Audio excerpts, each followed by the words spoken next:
With so many pressing issues on our plate, just very frustratingly to us, the Democrats are delaying that work even further with a political show vote. They're forcing a political show vote on the Epstein files. So we're just going to address that right at the top here this morning because they've spent so much time, the Democrats have, spinning the facts and trying to confuse the people that I wanted to come in this morning and just clearly explain for the people back home how we got here and why this vote is happening right now.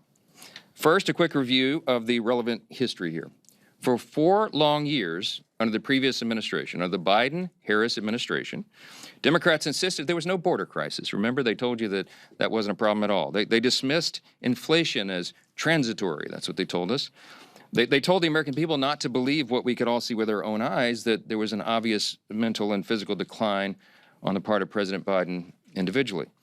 And now, seemingly overnight, these same cast of characters, they've taken a sudden and urgent interest in the Epstein investigation. Suddenly, it's all in the name of transparency. That's what they're trying to tell us. But the truth is, the biggest proponents of this discharge petition were never actually interested in transparency or ensuring justice or protecting victims of this unspeakable tragedy, the Epstein evils. And how do we know that? Because the Democrats had every one of the Epstein files in their possession for the 4 long years of the Biden administration. The Biden Department of Justice had the files the entire time. And not a single one of the people who are so loud and animated right now, they never said anything about it for all those 4 years. None of them held press conferences. None of them demanded the release of the documents. And under Biden's DOJ, when they prosecuted just Epstein and Ghislaine Maxwell, not a single one of these Democrats or any of the proponents of the discharge ever made any noise about that at all. So it's fair for the American people to ask the question, why now? Why suddenly are they so interested? They have such an urgent interest in the Jeffrey Epstein matter.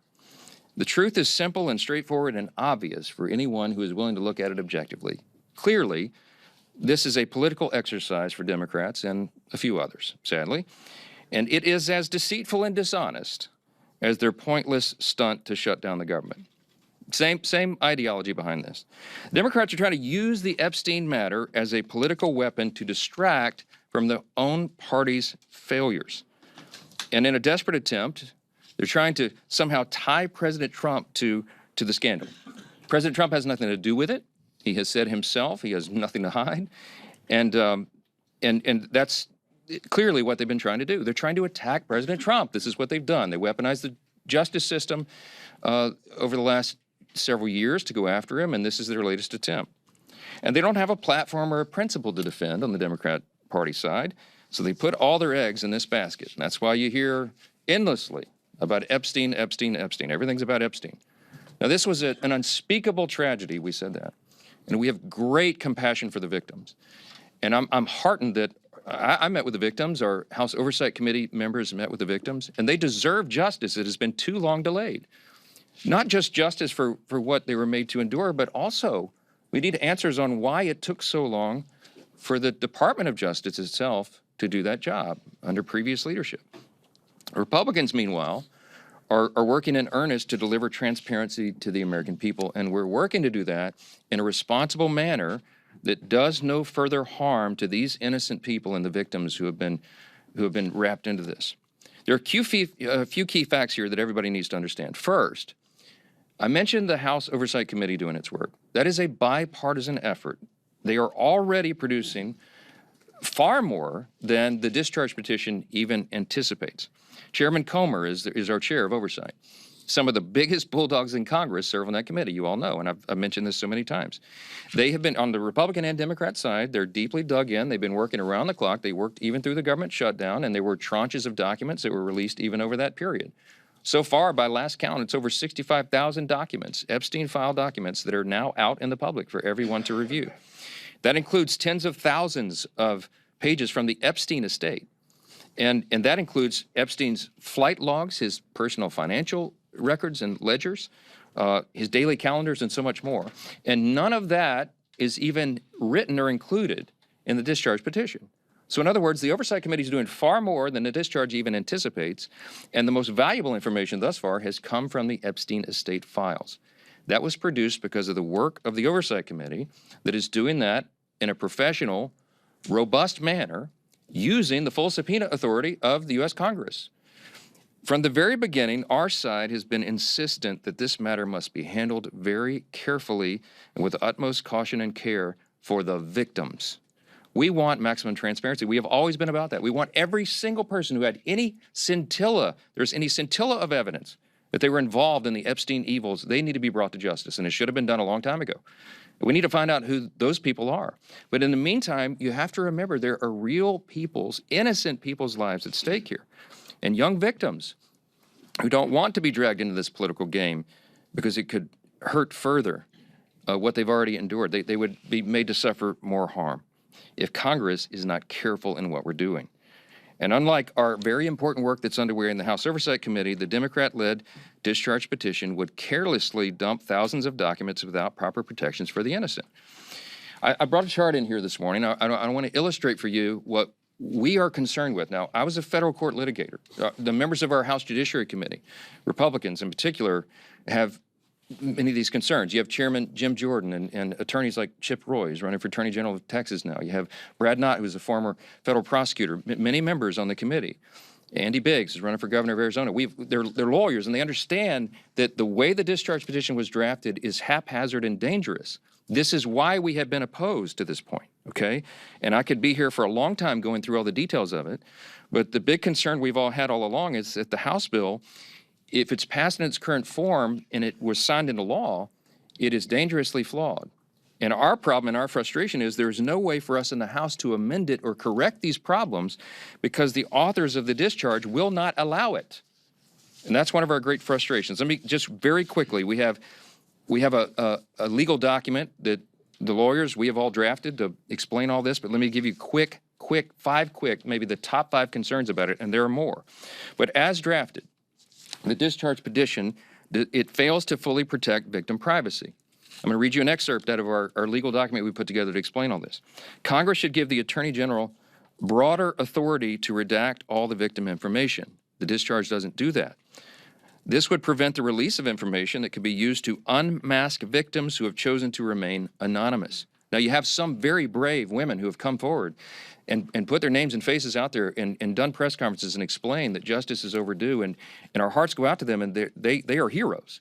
But you have as many as 1,000 women, by some of the accounts, who may be caught up in this.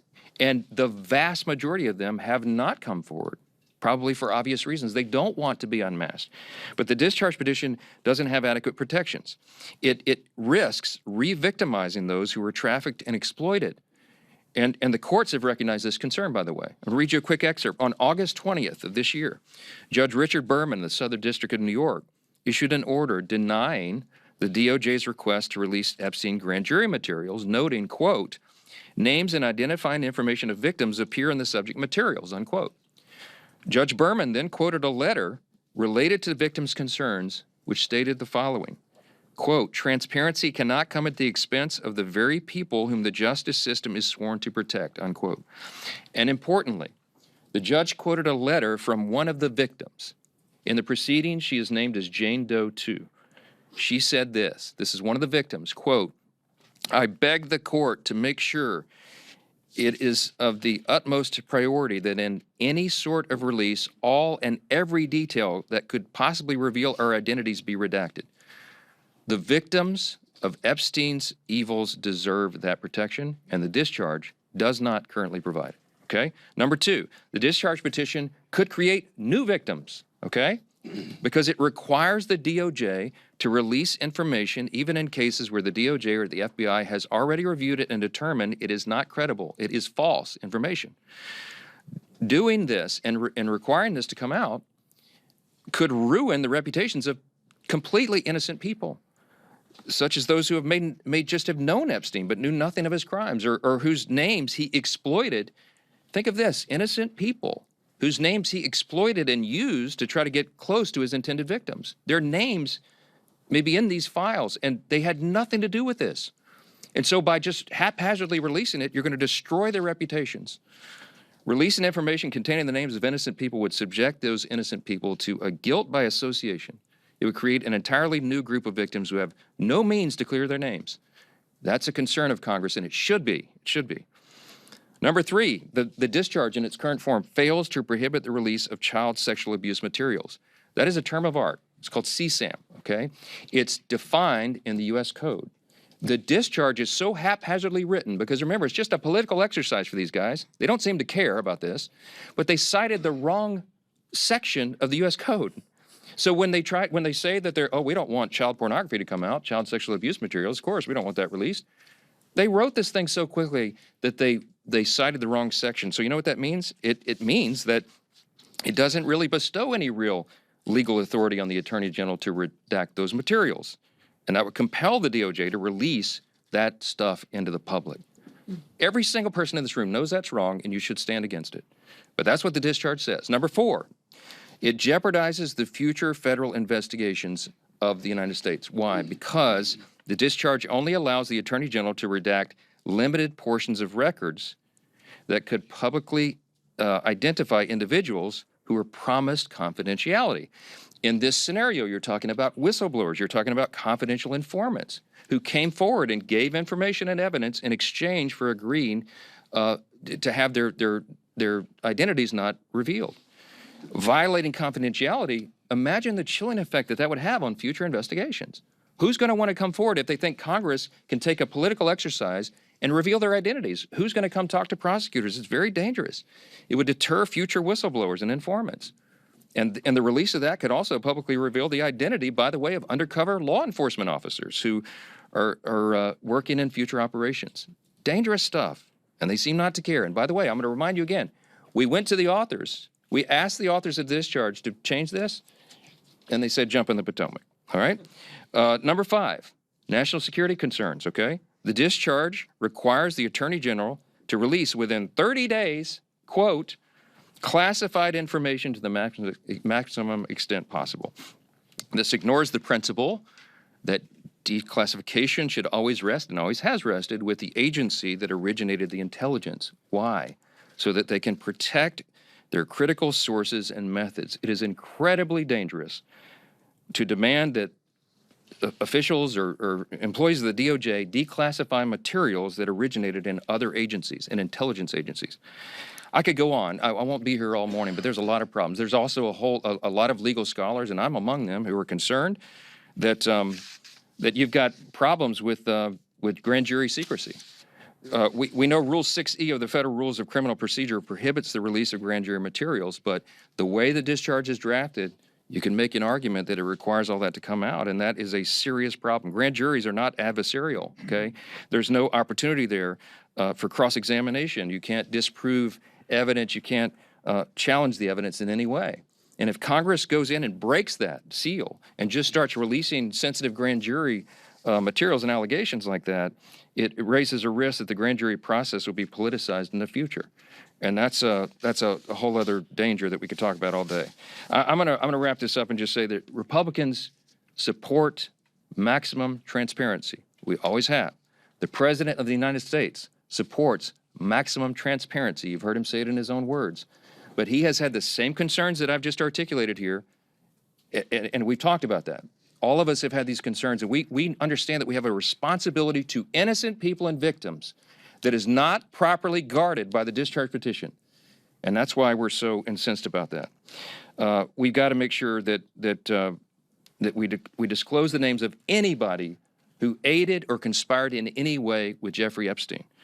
But at the same time, you've got to make sure that innocent people are protected. So we have to do this in a way that doesn't violate victim privacy, that doesn't create new victims, that doesn't disclose the names of any whistleblower or informant, that causes the release of grand jury materials or child sexual abuse materials, or undermines our national security.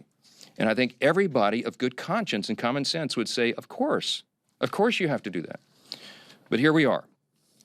So the discharge petition got its 218th signature, and it is going to go forward. It is going to pass because it only takes 218. And we know that the Democrats have disregarded all these concerns, and they're going to move it forward anyway. So all the people of good conscience here say, we've registered our concerns, we stated our opposition as long as possible, but we're also for maximum transparency. So what am I to do as a leader in a situation like this? I call my counterpart in the Senate, Leader Thune, and I talked him through this with him and shared our deep concerns. And of course, they share those concerns as well. And so I'm very confident that when this moves forward in the process, if and when it is processed in the Senate, which there's no certainty that that will be, that they will take the time methodically to do what we have not been allowed to do in the House, to amend this discharge petition and to make sure that these protections are there. The authors of the discharge did not allow us to do that here. That's the rules here. But in the Senate, they can correct it. So under that circumstance, because of that, we know there's serious deficiencies. We know that the work of our colleagues in the Senate can address that and will. They're very conscientious and concerned, as we are, about all this. As we've insisted from the very beginning, Republicans are the only party trying to make a material difference in ensuring maximum transparency. Oh, by the way, I'll just tell you, I put the bill on the floor for unanimous consent last Wednesday night.